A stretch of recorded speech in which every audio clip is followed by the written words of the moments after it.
എല്ലാവർക്കും സ്വാഗതം. ഈ റിവ്യൂ ഇഷ്ടപ്പെടുവാണെങ്കിൽ ഒന്ന് ലൈക്ക് ചെയ്തും സബ്സ്ക്രൈബ് ചെയ്തും സപ്പോർട്ട് ചെയ്യണം. അപ്പം അടുക്കളയിൽ ഓരോന്ന് ചെയ്യേണ്ടത് ഇങ്ങനെ പറഞ്ഞു കൊടുത്തുകൊണ്ടിരിക്കുവാണ് വൈജയന്തി സുനിധിക്ക്. അന്നേരം അങ്ങോട്ടേക്ക് ബബിതയും കൃഷ്ണമോളൂടെ വരും. ബബിതയ്ക്ക് ഭയങ്കര ദേഷ്യമാണ്. ഇത്രയും ദിവസം ബബിതയുടെ ഇഷ്ടത്തിന് അടുക്കളയിൽ ഓരോന്നും ഉണ്ടാക്കിക്കൊണ്ടിരുന്നല്ലേ. ഇപ്പം വൈജയന്തി അത് സമ്മതിക്കാത്തതിൻ്റെ ദേഷ്യത്തിന് വൈജയന്തിയോട് ചോദിക്കുന്നുണ്ട്, അമ്മയ്ക്ക് ഇത് എന്നാത്തിൻ്റെ സുഖേടാ, ഇതെല്ലാം ഞങ്ങൾ ചെയ്തുകൊണ്ടിരുന്നതല്ലേ, ഇപ്പം ഇവിടെ ഇങ്ങനെ ഒരു വേലക്കാരിയുടെ ആവശ്യം ഉണ്ടായിരുന്നോ എന്ന് ചോദിക്കുമ്പം അതിനെന്താടി ഇവിടെ കുഴപ്പം, എന്തെങ്കിലും കുഴപ്പം ചെയ്യുന്നുണ്ടെങ്കിൽ തന്നെ അത് സുനിതയാണ്, ഇനി ഇവിടുത്തെ ഇങ്ങനെയുള്ള കാര്യങ്ങളെല്ലാം ചെയ്യുന്നത് സുനിതയായിരിക്കും എന്ന് പറയുമ്പം ഇവരുണ്ടാക്കി തരുന്നത് ഞങ്ങൾ കഴിക്കണമെന്ന് അമ്മയ്ക്ക് എന്താ ഇത്ര നിർബന്ധം എന്ന് വയ്ക്കും. അന്നേരം വൈജയന്തി പറയുന്നുണ്ട്, നീ ഒരു കാര്യം ഓർക്കണം, ഇതിനു മുമ്പ് ഇവിടെ ഒരു വേലക്കാരി ഉണ്ടായിരുന്നതാണ്, അവളെ പറഞ്ഞു വിട്ടപ്പം അടുത്ത ആളെ വെച്ചു, അതിലെന്താ പ്രശ്നം?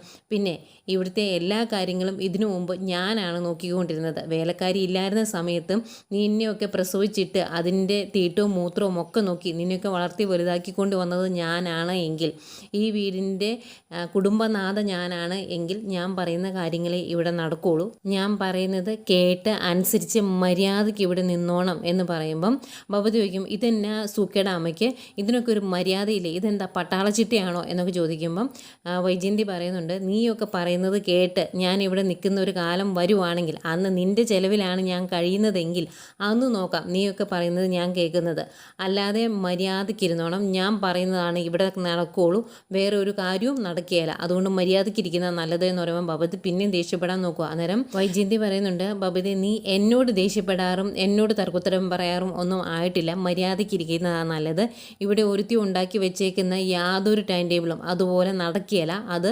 എനിക്കിഷ്ടമല്ല, ഇനി 5:30 മണിക്ക് എഴുന്നേറ്റ് അടുക്കള കയറുന്ന പരിപാടിക്ക് അങ്ങ് നിർത്തിക്കോ, നിങ്ങളുടെ ഉത്തരവാദിത്വം പഠിക്കുക എന്നുള്ളതാണ്, അതുകൊണ്ട് പഠിച്ചാൽ മാത്രം മതി, ഇങ്ങനെയുള്ള കാര്യങ്ങളൊക്കെ സുനിത നോക്കിക്കോളും എന്ന് പറയുന്നു. അന്നേരവും ബബിതയ്ക്ക് അങ്ങ് ഇഷ്ടപ്പെടുന്നില്ലേ, ബബിത തർക്കുത്തരം പറയാൻ നോക്കുമ്പം വൈജയന്തി പറയുന്നുണ്ട്, മര്യാദയ്ക്കിരുന്നോണം, ഇത് നിനക്കുള്ള എൻ്റെ ലാസ്റ്റ് വാണിങ്ങാണ്, നോക്കിയിരുന്നു എന്നിങ്ങനെ പറയുവാണ്. അന്നേരം കലി തുള്ളി ബബിത അങ്ങ് പോവും. അന്നേരം വൈജയന്തി സുനിതയോട് പറയുന്നുണ്ട്, സുനിത ഇന്ന് സാമ്പാറും ഒരു തോരനും പിന്നെ പപ്പടം പൊരിച്ചതോ അങ്ങനെ എന്തെങ്കിലും മതി കേട്ടോ എന്ന്. എന്നിട്ട് എടുത്ത് പറയുന്നുണ്ട്, ഇവിടുത്തെ കാര്യങ്ങൾ കേട്ടിട്ട് അപ്പുറത്ത് പോയി പറയുന്നൊരു സ്വഭാവം ഉണ്ടല്ലോ, അതങ്ങ് നിർത്തിക്കോ, ഞാൻ ഇവിടുന്ന് പറഞ്ഞു വിടും എന്ന്. അന്നേരം അയ്യോ ഞാൻ അങ്ങനെ ഒന്നും ചെയ്യല, ഞാൻ ഇതിനു മുമ്പ് നിന്ന് വീടുകളിൽ അന്വേഷിച്ചാൽ അറിയാം എന്ന് പറയുമ്പം നിൻ്റെ കോൺട്രാക്ട് സർട്ടിഫിക്കറ്റ് എടുക്കാനൊന്നും എനിക്ക് നേരമില്ല, അതുകൊണ്ട് മര്യാദയ്ക്ക് ഇരുന്നോണം എന്ന് പറഞ്ഞിട്ട് വൈജയന്തി റൂമിൽ നിന്ന് അങ്ങ് ഇറങ്ങി പോകുന്നു അടുക്കളയിൽ നിന്ന്. അന്നേരം കൃഷ്ണമോൾ ഇതെല്ലാം കണ്ട് അന്തം വിട്ട് അവിടെ നിൽപ്പണ്ടേ. അന്നേരം നീ എന്തിനാണ് ഇവിടെ നിൽക്കുന്നത്, നിനക്ക് പോകാൻ മേലെ എന്ന് വെച്ചിട്ട് അങ്ങോട്ട് ഇറങ്ങി പോണേ.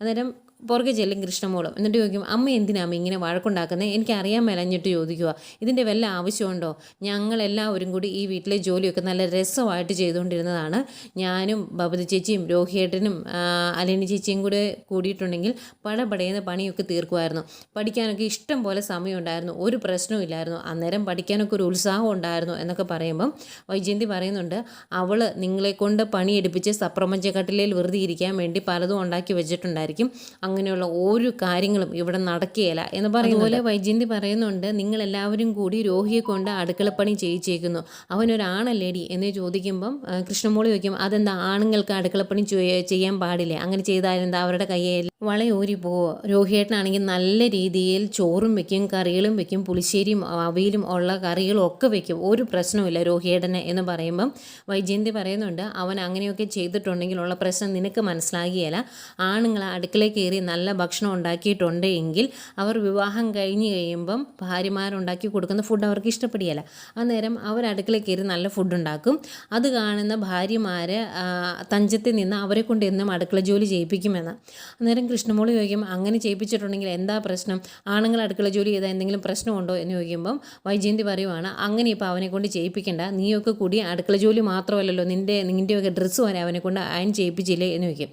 അന്നേരം കൃഷ്ണമോളി ചോദിക്കും, അതിനെന്താമേ പ്രശ്നം, സ്വന്തം സഹോദരിമാരുടെ ഡ്രസ്സല്ലേ അയൺ ചെയ്യിച്ചത്, സ്വന്തം വീട്ടിലെ ജോലിയല്ലേ ചെയ്തത്, അതിനെന്താ ഇപ്പോൾ പ്രശ്നം എന്നും ചോദിക്കുന്നുണ്ട്. അതുപോലെ ബബിത സംസാരിച്ചുകൊണ്ട് ഇരുന്നപ്പം ബബിതയും ചോദിച്ചതാട്ടോ, അമ്മയുടെ ഭരണ പരിഷ്കാരങ്ങൾ ഇതൊക്കെയുള്ളോ ഇനിയുണ്ടോ എന്ന് ചോദിച്ചപ്പം വൈജയന്തി പറഞ്ഞായിരുന്നു, ഉണ്ട്, അതൊക്കെ ഞാൻ പയ്യെ പറഞ്ഞോളാം എന്ന് പറഞ്ഞായിരുന്നു.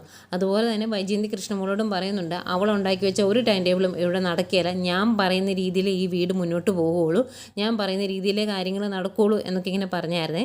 അതുകൊണ്ട് തന്നെ കൃഷ്ണമോൾ പറയുന്നുണ്ട്, അമ്മേ ഒരാൾ ചെയ്ത കാര്യം അത് നല്ലതാണെങ്കിൽ അത് നല്ലതാണ് എന്ന് പറഞ്ഞ് അതിനെ അംഗീകരിക്കണം. അതിൻ്റെ അകത്ത് നീതി ന്യായം ഉണ്ടെങ്കിൽ അതും അംഗീകരിക്കണം. അല്ലാതെ എല്ലാത്തിനും ഇങ്ങനെ വഴക്കുണ്ടാക്കാൻ വരരുത്. അമ്മ ഒരാളെ അപ്രീഷിയേറ്റ് ചെയ്ത് ഞാൻ എൻ്റെ ജീവിതത്തിൽ കണ്ടിട്ടില്ല. പിന്നെ ചെയ്യും, കമല ആൻറ്റിയെ പോലെ എന്തെങ്കിലും കുനിഷ്ട് ചെയ്യുവാണെങ്കിൽ അതിനെ അപ്രീഷിയേറ്റ് ചെയ്യും. അല്ലാതെ എന്താ അമ്മ ചെയ്യാറുള്ളത് എന്നൊക്കെ ചോദിക്കുമ്പം, ദേ കൃഷ്ണെ നീ ആവശ്യമില്ലാതെ സംസാരിക്കരുത്, എനിക്കിതൊന്നും ഇഷ്ടമല്ല എന്ന് പറയുമ്പം കൃഷ്ണമോൾ പറയുന്നുണ്ട്, അല്ലെങ്കിൽ അമ്മയോട് സംസാരിച്ചിട്ട് കാര്യമൊന്നുമില്ല, വെറുതെ വേസ്റ്റാണ് നമ്മളുടെ എനർജി, അതുകൊണ്ട് മിണ്ടാതിരിക്കുന്നത് നല്ലത്. പിന്നെ കൂടുതൽ സംസാരിച്ച് ഈ വീടിൻ്റെ ഉള്ളിൽ പൊല്യൂഷൻ ഉണ്ടാക്കാതെ മിണ്ടാതിരിക്കുക ഞാൻ, അതാ നല്ലത്, എനിക്ക് മനസ്സിലായി. അമ്മ വെറുതെ വഴക്കുണ്ടാക്കാൻ വേണ്ടി ഓരോന്നുണ്ടാക്കുന്നതാണെന്ന് ഞങ്ങൾക്കറിയാം എന്നൊക്കെ പറഞ്ഞിട്ട് കൃഷ്ണമോൾ അങ്ങ് കയറിപ്പോവേ. നല്ല ദേഷ്യം വരുന്നുണ്ട് വൈജയന്തിക്ക്. ഏതായാലും ഈ സമയം അത്രയും പുറത്ത് ബാലേന്ദ്രൻ പത്രം വായിച്ചുകൊണ്ടിരിക്കുമായിരുന്നു. അങ്ങോട്ടേക്ക് ദേഷ്യത്തോടെ ബബുതയിലും എന്നിട്ട് ചോദിക്കുന്നുണ്ട്, അച്ഛൻ ഇതൊക്കെ കാണുന്നില്ലേ? അമ്മ ഇവിടെ കാണിക്കുന്ന ഓരോ പരിഷ്കാരങ്ങളും അച്ഛൻ കണ്ടിട്ട് എന്നാ മിണ്ടാതിരിക്കുന്നത്? ഇതെന്താ അച്ഛൻ ഇങ്ങനെയൊക്കെ എന്ന് ചോദിക്കുമ്പം അതിനെന്താ ഇപ്പം ഇവിടെ സംഭവിച്ചത് എന്ന് ചോദിക്കും. അന്നേരം സംഭവിച്ചത് എന്താണെന്ന് അച്ഛൻ അറിയത്തില്ല, അച്ഛനൊന്നും നോക്കുന്നില്ലല്ലോ എന്നൊക്കെ പറയുമ്പം, നീ കാര്യം പറ, നമുക്ക് പരിഹാരം ഉണ്ടാക്കാം എന്ന് പറയുവാണ്. അന്നേരം ബബുത പറയുന്നുണ്ട്, അച്ഛ ഞങ്ങളെല്ലാവരും കൂടി അടുക്കളയ്ക്കൊരു ഓരോന്ന് ചെയ്തുകൊണ്ടിരുന്നതാണ്, ഞങ്ങളുടെ ഇഷ്ടത്തിന് ഓരോന്ന് ഉണ്ടാക്കിക്കൊണ്ടിരുന്നതാണ്. ഇതിപ്പോൾ അമ്മ ഇതിനൊന്നും സമ്മതിക്കുന്നില്ല, വേലക്കാരി വിളിച്ചുകൊണ്ട് വന്നു, അവരുണ്ടാക്കുന്നത് ഞങ്ങൾ കഴിച്ചാൽ മതി എന്നാണ് പറയുന്നത്. അതുപോലെ അനിയനെ ചേച്ചി പറഞ്ഞു തന്ന ഒരു നല്ല കാര്യങ്ങളും ഒരു ടൈം ടേബിളും ഇവിടെ നടപ്പിലാക്കണ്ട, അതൊന്നും നടപ്പിലാക്കാൻ സമ്മതിക്കത്തില്ലെന്നും അമ്മ പറഞ്ഞു. ഇതൊക്കെ കേട്ടിട്ട് അച്ഛൻ എന്താ മിണ്ടാത്തത് എന്ന് ചോദിക്കുമ്പോൾ ബാലേന്ദ്രൻ ചോദിക്കും, ഇപ്പം എന്താ നിൻ്റെ പ്രശ്നം? ആ വേലക്കാരി ഉണ്ടാക്കുന്ന ഫുഡ് കഴിക്കുന്നത് ഇഷ്ടമല്ല എന്നുള്ളതാണോ, അതോ അലീന ചേച്ചിയുടെ ടൈം ടേബിൾ മുന്നോട്ട് കൊണ്ടാകാൻ അനുവദിക്കാത്തതാണോ എന്ന് ചോദിക്കും. അന്നേരം അച്ഛൻ ചുമ്മാ ഉരുണ്ട് കളിക്കില്ല, അച്ഛന് കാര്യം മനസ്സിലായില്ലേ എന്ന് ചോദിക്കും. അന്നേരം ബാലേന്ദ്രൻ പറയുന്നുണ്ട്, നീ ഈ കാര്യങ്ങൾക്കൊന്നും വഴക്കുണ്ടാക്കാൻ നിൽക്കണ്ട, നിൻ്റെ അലീന ചേച്ചി ഇവിടുന്ന് പോയത് എന്തിനാണെന്ന് നിനക്കറിയാലോ.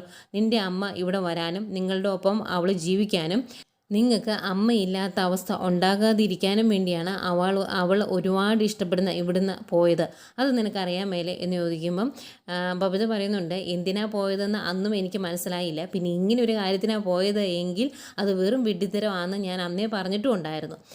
ഏതായാലും അലീന ചേച്ചി പോയതുകൊണ്ട് ഈ വീട്ടിലെ പ്രശ്നങ്ങളൊന്നും സോൾവ് ആകില്ല എന്ന് എനിക്കറിയാം. അതൊക്കെ സോൾവ് ആയി ശരിയാകണമെങ്കിൽ അച്ഛനും അമ്മയും തമ്മിലുള്ള യുദ്ധം അവസാനിക്കണം. നിങ്ങൾ തമ്മിലുള്ള പ്രശ്നം പരിഹരിച്ച് അച്ഛൻ മുകളിൽ നിന്ന് താഴേക്ക് ഇറങ്ങി വന്നെ, ഒരാൾ മുകളിലും ഒരാൾ താഴെയും ജീവിച്ചിട്ട് എന്താ കാര്യം? ഇങ്ങനെയൊന്നും അല്ലായിരുന്നു അച്ഛൻ പണ്ട് എന്ന് അമ്മ പറയുന്നത് നേരാണ്. അലീന ചേച്ചി വന്നതിന് ശേഷമാണ് അച്ഛൻ മാറിയത്. ഇതിനു മുമ്പ് അമ്മ എന്ത് പൊട്ടത്തരം കാണിച്ചാലും അച്ഛൻ അതെല്ലാം അനുവദിച്ചു കൊടുക്കുമായിരുന്നു. ഞങ്ങളുടെ കാര്യത്തിൽ പോലും അച്ഛൻ അങ്ങനെയായിരുന്നു. ഇപ്പോഴാണ് അച്ഛൻ തെറ്റിനോട് പ്രതികരിച്ചു തുടങ്ങിയത്. അതൊക്കെ അച്ഛന് വന്ന മാറ്റമല്ലേ? അച്ഛൻ എന്താ അങ്ങനെ മാറിയത് എന്ന് ചോദിക്കുമ്പം ബാലേന്ദ്രൻ പറയുന്നുണ്ട്, ഞാൻ അങ്ങനെയായിരുന്നു, ശരിയാണ്, പക്ഷേ എൻ്റെ ഉള്ളിൽ ഇപ്പോഴത്തെ ഞാനുണ്ടായിരുന്നു. തെറ്റിനോട് പ്രതികരിക്കുന്ന ഒരു മനുഷ്യൻ ആയി ജീവിക്കണം എന്ന് തോന്നിയത് അതിന് പറ്റിയ ഒരു മൊമെൻറ്റ്, അങ്ങനെ ജീവിച്ചാലേ പറ്റുള്ളൂ എന്നൊരു സിറ്റുവേഷൻ നമ്മുടെ ജീവിതത്തിൽ വന്നതുകൊണ്ടാണ് അങ്ങനെയാണ് അച്ഛൻ മാറിയത്. അതിനും കാരണങ്ങളുണ്ട് എന്ന് പറയുന്നു. എന്നിട്ട് ബബിതയെ ആശ്വസിപ്പിക്കാൻ വേണ്ടി പറയും, എന്നാലേ നമുക്കൊരു കാര്യം ചെയ്യാം, നമുക്കെല്ലാവരും കൂടി ഇന്നൊന്ന് ഔട്ടിങ്ങിന് പോയാലോ എന്ന് ചോദിക്കും. അന്നേരം ശരിക്കും അച്ഛൻ പിന്നെ കാല് മാറരുത്, കൊണ്ടുപോകാൻ വേണ്ടിയാണോ പറഞ്ഞതെന്ന് ചോദിക്കുമ്പം, അതേടി നീ അവരോടുകൂടെ പറ, വേണേ നമുക്ക് ഇന്നൊന്ന് പുറത്ത് പോകാം എന്ന് പറയും. അന്നേരം എങ്കിൽ എനിക്കത് ഇഷ്ടപ്പെട്ടു എന്ന് പറഞ്ഞിട്ട് ബബിത അവിടെ നിന്ന് എഴുന്നേറ്റ് പോവുക. അന്നേരം ബാലേന്ദ്രൻ വിളിച്ചു നിർത്തും, ബബി ഞാനൊരു കാര്യം പറയട്ടെ, നിൻ്റെ അലീനയും ചേച്ചിയോടും ഇതുപോലുള്ള കാര്യങ്ങളൊക്കെ നിൻ്റെ അമ്മ ചെയ്യുമായിരുന്നു. അന്നേരം അവൾ എന്താ ചെയ്തുകൊണ്ടിരുന്നത്? ഇതൊന്നും മൈൻഡ് ചെയ്യാതെ മിണ്ടാതിരുന്നിട്ട് അതിനെ നല്ല രീതിയിൽ എങ്ങനെ സെറ്റ് ചെയ്യാവോ ആ രീതിയിൽ അങ്ങ് ചെയ്യുമായിരുന്നു. അങ്ങനെയാണ് അവൾ പ്രശ്നങ്ങൾ പകുതി പരിഹരിച്ചുകൊണ്ടിരുന്നത്. പിന്നെ നിങ്ങളുടെ അമ്മയ്ക്ക് അടുക്കളയിലെ ജോലിയിൽ നിന്നും പിന്നെ മറ്റുള്ള ജോലിയിൽ നിന്നുമേ അലീന പറഞ്ഞത് അനുസരിക്കാത്ത രീതിയിൽ നിങ്ങളെ മാറ്റി നിർത്താൻ പറ്റുള്ളൂ. പിന്നെ നിങ്ങൾക്ക് നിങ്ങളുടേതായ സ്പേസ് ഇല്ലേ, അവിടെ അലീന പറഞ്ഞു തന്ന രീതിയിൽ നിങ്ങൾക്ക് ഇനിയും മുന്നോട്ട് പോകാമല്ലോ, അത് തടയാൻ ആരാ വരുന്നത് നമുക്ക് നോക്കാമല്ലോ എന്നൊക്കെ പറയുമ്പോൾ ഓക്കെ അച്ഛാ നോക്കാം എന്ന് പറഞ്ഞിട്ടാണ് ബബിത അകത്തേക്ക് പോകുന്നത്. പിന്നെ കുറേ കഴിഞ്ഞ് ഉച്ചയൂണിനുള്ള സമയമൊക്കെ ആയി. അന്നേരം വൈജയന്തി ഇറങ്ങി വരുമ്പം ഡൈനിങ് ടേബിളിൽ എല്ലാം എടുത്ത് നിരത്തി വെക്കുവാണ് സുനിത. അന്നേരം അതൊക്കെ നോക്കിയിട്ട് ഇതെന്താടി ഇവിടെ കല്യാണം നടക്കുന്നുണ്ടോ എന്ന് നോക്കുമ്പോൾ, ഞാൻ വെച്ച് വിളമ്പിയിട്ട് ആരും കുറ്റം പറയുകയില്ല, അവരെല്ലാം കഴിക്കട്ടെ, ഇതിനൊക്കെ ചൂടാറി പോകുന്നതിന് മുമ്പ് അവരെ ഇങ്ങ് വിളിക്കുക എന്ന് പറയും. അങ്ങനെ വൈജയന്തി വിളിക്കാൻ വേണ്ടി അങ്ങോട്ട് ചെല്ലുമ്പോഴാണ് എല്ലാവരും ഓരോ സ്ഥലത്തു നിന്ന് റെഡിയായി ഇറങ്ങി വരുന്നത് കാണുന്നത്. അന്നേരം നിങ്ങളെല്ലാവരും കൂടി അവിടെ പോവുക എന്ന് ചോദിക്കുമ്പം ബബിത പറയും, ഞങ്ങളൊരു ഔട്ടിങ്ങിന് പോവുകയാണ് എന്ന്. അന്നേരം ഈ ഉച്ചയ്ക്ക് ഔട്ടിങ്ങിന് പോകേണ്ട ആവശ്യം എന്താണെന്ന് ചോദിക്കുമ്പോൾ, ഒരാവശ്യമില്ല, അച്ഛൻ പറഞ്ഞു ഞങ്ങളെ പുറത്ത് കൊണ്ടുപോയി ബിരിയാണി മേടിച്ചു തരാമെന്ന്, അതുകൊണ്ട് ഞങ്ങൾ പോകുന്നു എന്ന് പറയുമ്പം ഇന്നൊരു ദിവസം തന്നെ പോകണമെന്ന് എന്തായിരുന്നു ഇത്ര നിർബന്ധം എന്ന് ചോദിക്കുമ്പം അമ്മേ ചോറും കറിയും എന്നും കഴിക്കാമല്ലോ, ബിരിയാണി കിട്ടുമ്പോഴല്ലേ കഴിക്കാൻ പറ്റുള്ളൂ, അതുകൊണ്ടാണ് ഞങ്ങൾ പുറത്ത് പോകണേ എന്ന് പറയും. അന്നേരം വൈജയന്തിക്ക് ദേഷ്യം വരും. വൈജയന്തി ചോദിക്കും അന്നേരം ഞാൻ ഈ ഉണ്ടാക്കി വെച്ചിരിക്കുന്ന ഫുഡൊക്കെ എന്ത് ചെയ്യണം എന്ന്. അന്നേരം കൃഷ്ണമോള് അതിനകത്ത് അമ്മയല്ലല്ലോ ഉണ്ടാക്കിയത്, ആ ചേച്ചിയല്ലേ എന്ന് ചോദിക്കും. ആരുണ്ടാക്കിയാലും അതിനി എന്താ ചെയ്യേണ്ടത് എന്ന് ചോദിക്കുമ്പം അതെടുത്ത് ഫ്രിഡ്ജ് വെക്കുന്നേ, നമുക്ക് നാളെ കഴിക്കാം, അല്ലെങ്കിൽ അമ്മയും സുനിത ചേച്ചി ഇങ്ങനെ നന്നായിട്ട് ഒന്ന് ശ്രമിച്ചാൽ മതി, അത് തീർന്നോളും എന്ന് പറയുമ്പോൾ ഞങ്ങളെന്താ ആനയാണോടി അത് മൊത്തം തീർക്കാൻ എന്ന് ചോദിക്കും. അന്നേരം ബബിത പറയുന്നുണ്ട് അമ്മേ അതെടുത്ത് ഫ്രിഡ്ജ് വെക്കുക, ഏതായാലും ഞങ്ങൾക്ക് ഇന്ന് ഔട്ടിങ്ങിന് ഞങ്ങൾ ഇന്ന് ഔട്ടിങ്ങിന് കൊണ്ടുപോകാമെന്ന് അച്ഛൻ പറഞ്ഞതാണ്, ഞങ്ങൾ പോകും എന്ന് പറയും. അന്നേരം എന്തിനാ ബാലേന്ദ്ര ഇന്ന് തന്നെ ഇവരെ പുറത്ത് കൊണ്ടുപോകുന്നത്, അതിൻ്റെ ആവശ്യം എന്താണെന്ന് ചോദിക്കുമ്പം അതിന് മറുപടി പറയാതെ ബാലേന്ദ്രൻ ബാക്കി കുട്ടികളോടായിട്ട് പറയുവാണ്, അതെ നിങ്ങൾക്ക് ഇന്ന് പുറത്ത് പോകണം എങ്കിൽ എൻ്റെ കൂടെ വരാം, എനിക്കിന്ന് സമയമുണ്ട്, അല്ലെങ്കിൽ അടുത്ത സെപ്റ്റംബർ 18 എനിക്ക് സമയം കിട്ടുള്ളൂ എന്ന് പറയുമ്പോഴത്തേക്കും ഒരു കുഴപ്പമില്ല അച്ഛാ ഞങ്ങൾ വന്നോളാം എന്ന് പറയും. അന്നേരം വൈജയന്തി രോഹിത്തിനോട് രോഹി നിനക്കും പുറത്ത് പോയി ബിരിയാണി കഴിക്കണോടാ, നീ ഇടയ്ക്ക് പോയി ഫുഡ് കഴിക്കുന്നതല്ലേ ഹോട്ടലിൽ നിന്ന്, ഇന്ന് അതിൻ്റെ ആവശ്യമുണ്ടോ എന്ന് ചോദിക്കുമ്പോൾ ഞാനിന്ന് ബിരിയാണി കഴിക്കുന്നില്ല അമ്മേ, ഞാൻ കുഴിമന്തി കഴിക്കുന്നുള്ളൂ എന്ന് പറയും. എന്നിട്ട് ബാലേന്ദ്രൻ എന്നാൽ നമുക്ക് പോയേക്കാം എന്ന് പറഞ്ഞ് പോവാണ്. അങ്ങ് ദേഷ്യം വരുന്നുണ്ട് വൈജയന്തിക്ക്. ഏതായാലും ബാലേന്ദ്രൻ അങ്ങ് ഇറങ്ങി കഴിയുമ്പോഴേക്കും പിള്ളേരെല്ലാം അമ്മ ഞങ്ങൾ പോയിട്ട് വരാവേ എന്ന് പറഞ്ഞാൽ ഓരോരുത്തരും ഇറങ്ങി പോവാണ്. രോഹിത്തും വന്നിട്ട് പറയുന്നുണ്ട് ആ ഫുഡൊക്കെ കഴിച്ച് നന്നായിട്ടിരിക്കട്ടോ എന്നിങ്ങനെ കൈകൊണ്ട് കാണിച്ചിട്ട് പോരുവാണ്. ദേഷ്യം വരും വൈജയന്തിക്ക്. വൈജയന്തി തിരിച്ച് ഡൈനിങ് ടേബിളിൻ്റെ അങ്ങോട്ട് ചെല്ലുന്നതെങ്കിലും അവരൊക്കെ പോയോ മാഡം എന്ന് ചോദിക്കുമ്പോൾ ആ പോയി, നീ കണ്ടില്ലേ, ഇനിയിപ്പോൾ ഇതെല്ലാം കൂടെ എടുത്ത് ഫ്രിഡ്ജിലോട്ട് വെക്കുക എന്ന് പറയും. അയ്യോ ഫ്രിഡ്ജിലെടുത്ത് വെച്ചിട്ടുണ്ടെങ്കിൽ അത് തണുത്തു പോകും, പിന്നെ അത് ചൂടാക്കണം, അന്നേരം ഇതിൻ്റെ ശരിക്കുള്ള ടേസ്റ്റൊക്കെ പോകും എന്ന് പറയുമ്പോൾ പിന്നെ എന്നാ ചെയ്യേണ്ടേ, എടുത്ത് എല്ലാം കൂടെ വാഴത്തോട്ട് തട്ടണോ എന്ന് വെച്ച് ദേഷ്യപ്പെടുവാണേ. അന്നേരം അവർ പറയുന്ന ഞാൻ ഫ്രിഡ്ജ് വെച്ചേക്കാലേ എന്ന് ചോദിക്കുമ്പോൾ എന്തെങ്കിലും കാണിക്കുക എന്ന് പറഞ്ഞിട്ട് ദേഷ്യപ്പെട്ട് വൈജയന്തി അങ്ങ് പോകും. അവരന്നേരം ഓർക്കുന്നുണ്ട് ഞാൻ എന്തിനാ ഭക്ഷണം കഴിക്കാതിരിക്കുന്നത്, എനിക്ക് കഴിക്കാമല്ലോ എന്ന്. എന്നിട്ട് അതെല്ലാം എടുത്ത് അവർ കഴിക്കുന്നുണ്ട് കുറേയൊക്കെ. പിന്നെ കാണിക്കുന്നത് നമ്മുടെ മനുവിനെ അലീനെ വിളിക്കുന്നതാണ്. വിളിച്ച് കഴിയുമ്പം എവിടെയാണ് മനുവേട്ട എന്ന് ചോദിക്കുമ്പോൾ ഞാനിവിടെ ഉണ്ടറി പെണ്ണെ എന്ന് പറയുമ്പോൾ ഞാൻ ഇവിടെ കുളത്തുപുഴയിലും ഉണ്ട് ചെക്ക എന്ന് പറയും. എന്നിട്ട് വിശേഷങ്ങളൊക്കെ പറയുന്നു. സ്റ്റാൻലിയുടെ പട്ടാള സ്വഭാവത്തെക്കുറിച്ചൊക്കെ പറയുന്നുണ്ട്. അന്നേരം മനു പറയും ഈ പട്ടാളക്കാരെല്ലാം അങ്ങനെയാണ് എന്ന്. അന്നേരം അങ്ങനെയല്ലല്ലോ ഗംഗാധരങ്ങൾ അങ്ങനെയല്ലല്ലോ എന്ന് അലീന പറയുമ്പം അങ്കിളിൻ്റെ ചില കാര്യങ്ങൾക്ക് ഒരു മയമുണ്ട്, പക്ഷേ ചില ചിട്ടുകൾ ഇത്തിരി കടുപ്പമാണ് എന്നും പറയുന്നുണ്ട്. പിന്നെ നിൻ്റെ പപ്പയ്ക്ക് ഇങ്ങനെ നിന്നോട് സ്നേഹമുണ്ടോ എന്ന് ചോദിക്കുമ്പം എന്നോട് ഒരുപാട് സ്നേഹമുണ്ട്, പക്ഷേ എപ്പോഴും ആ സ്റ്റാൻലിയുടെ മുന്നിൽ ആ പട്ടാളക്കാരൻ കയറി നിൽക്കും, എന്നിട്ട് എപ്പോഴും കമാൻഡിങ് ആണ്, അതാ ഒരു പ്രശ്നം, അതൊക്കെ ഒന്ന് മാറ്റിയെടുക്കണം, അതിനുവേണ്ടി ചിലപ്പോൾ ഞാൻ നിരാഹാരം കിടക്കേണ്ടി വരും എന്ന് പറയുമ്പം മനു പറയുന്നുണ്ട് അത് വേണ്ട, അങ്ങനെ സ്വന്തം ആരോഗ്യം കളഞ്ഞിട്ടുള്ള സമരപരിപാടിയൊന്നും വേണ്ട കേട്ടോ എന്നും പറയുന്നുണ്ട്. അതുപോലെ നമ്മുടെ വെല്ലിപ്പച്ചൻ വന്ന കാര്യം പറയുന്നുണ്ട്. വെല്ലിപ്പച്ചൻ ഇങ്ങോട്ട് വന്നത് എന്നെ ഇവിടുന്ന് തുരത്താൻ വേണ്ടിയായിരുന്നു, പക്ഷേ എന്നെ കണ്ടു കഴിഞ്ഞത്തേക്കും എൻ്റെ സൈഡായി. ശരിക്കും അതിന് കാരണമുണ്ട്. വെല്ലിപ്പച്ചൻ്റെ വൈഫ് ശരിക്കും എന്നെ പോലെയായിരുന്നു ഇരുന്നത്, എൻ്റെ രൂപം തന്നെയായിരുന്നു. പാവം ഒരുപാട് കാലം മുമ്പ് മരിച്ചുപോയി. പേര് ചിന്നമ്മ എന്നായിരുന്നു. ഞാനുണ്ടായി 1 മാസം കഴിഞ്ഞപ്പോഴാണ് ചിന്നമ്മ മരിച്ചത്. അപ്പോൾ ആ ചിന്നമ്മ എൻ്റെ കൂടെ കൂടി എന്നാ വെല്ലിപ്പച്ചൻ പറയുന്നത് എന്ന് പറയുമ്പോൾ അപ്പോൾ ആ ചിന്നമ്മയല്ലേ നിന്നെ ഇപ്പം ഈ രൂപത്തിലാക്കിയത് എന്ന് ചോദിക്കുമ്പോൾ അല്ല, എന്നെ ഈ രൂപത്തിലാക്കിയത് ബ്രിജിത്താമ്മ തന്നെയാണ് എന്ന് പറയുന്നുണ്ട്. എന്തെങ്കിലും പെട്ടെന്ന് സങ്കടം വരുന്നുണ്ട് അലീനയ്ക്ക്. അത് കഴിഞ്ഞ് അലീന പറയുന്നുണ്ട് വേറൊരു കാര്യം കൂടി ഉണ്ട് മനുവേട്ട, ഇവിടെ അടുക്കളയുണ്ട്, അടുക്കള ഒരു കൊള്ളസങ്കേതമാണ്, എല്ലാം എന്ത് ധാരാളിച്ച ഉപയോഗിക്കുന്നതെന്ന് അറിയാമോ, അവർക്കൊന്നും ഒന്നിനും ഒരു കണക്കും കാര്യങ്ങളും ഒന്നുമില്ല, എല്ലാം കുളവാക്കിയാണ് ചെയ്യുന്നത് എന്നൊക്കെ പറയുമ്പം നീ എന്ത് ചെയ്യാനാണ് ഉദ്ദേശിക്കുന്നത് എന്ന് മനു ചോദിക്കും. അതൊക്കെ ഒന്ന് നേരെയാക്കണം എന്ന് പറയുമ്പം മനു പറയുന്നുണ്ട് ആദ്യം നീ നിൻ്റെ സ്വന്തം കാല് നിൻ്റെ ഒന്ന് ഉറപ്പിക്കുക, വേറൊന്ന് ഉറപ്പിക്കുക, അതിനുശേഷം മതി കേട്ടോ ബാക്കിയുള്ള കാര്യങ്ങൾ എന്നൊക്കെ പറയുന്നുണ്ട്. രണ്ടുപേരും പിന്നെ വിളിക്കാം, ബാക്കിയുള്ള കഥയൊക്കെ ഇനി വിളിക്കുമ്പം പറയാം എന്നൊക്കെ പറഞ്ഞ് ഫോം വയ്ക്കുന്നു. ഫോം വെച്ച് കഴിയുമ്പോൾ മനുവിന് ഭയങ്കര സന്തോഷമാണ്. കുളത്തുപുഴ എന്നിങ്ങനെ പറഞ്ഞ് നിൽപ്പുണ്ട്. ഇനി അലീനെ കാണാൻ വേണ്ടി ഇങ്ങോട്ടേക്ക് വരുമൊക്കെ ചെയ്യുന്നുണ്ട് മനു. പിന്നെ കാണിക്കുന്നത് ഔട്ടിങ്ങിന് പോയ നമ്മുടെ ബാലേന്ദ്രനും പിള്ളേരും തിരിച്ചു വരുന്നുണ്ട്. വണ്ടിയിലിരുന്ന് തന്നെ ബാലേന്ദ്രൻ പിള്ളേരോട് പറയുന്നുണ്ട് നിങ്ങളുടെ അമ്മ ഇങ്ങോട്ട് വന്നത് തന്നെ അവൾക്ക് നഷ്ടപ്പെട്ടു എന്ന മിഥ്യാധാരണയിൽ ഇരുന്ന അവളുടെ ഈ വീട്ടിലെ സ്ഥാനം തിരിച്ചു പിടിക്കാനും എന്നെ തോൽപ്പിക്കാനും വേണ്ടിയാണ്. എന്നെ തോൽപ്പിക്കാനുള്ള അവളുടെ ഒരു ടൂൾ മാത്രമാണ് നിങ്ങൾ, അതുകൊണ്ട് നിങ്ങൾ നോക്കിയും കണ്ട് നിന്നോണം എന്നുള്ള രീതിയിൽ ഓരോന്ന് പറഞ്ഞു കൊടുക്കുവാണ് വണ്ടിയിലിരുന്ന്. അപ്പോൾ അത്രയും കാണിച്ചുകൊണ്ടാണ് ഇന്നത്തെ കഥ തീരുന്നത്. പിന്നെ പ്രൊമോ കാണിക്കുന്നുണ്ട്. പ്രൊമോയിൽ ഭയങ്കരമായിട്ട് മദ്യപിച്ചേക്കുവാണ് സ്റ്റാൻലി, വെളിവ് പോലുമില്ല.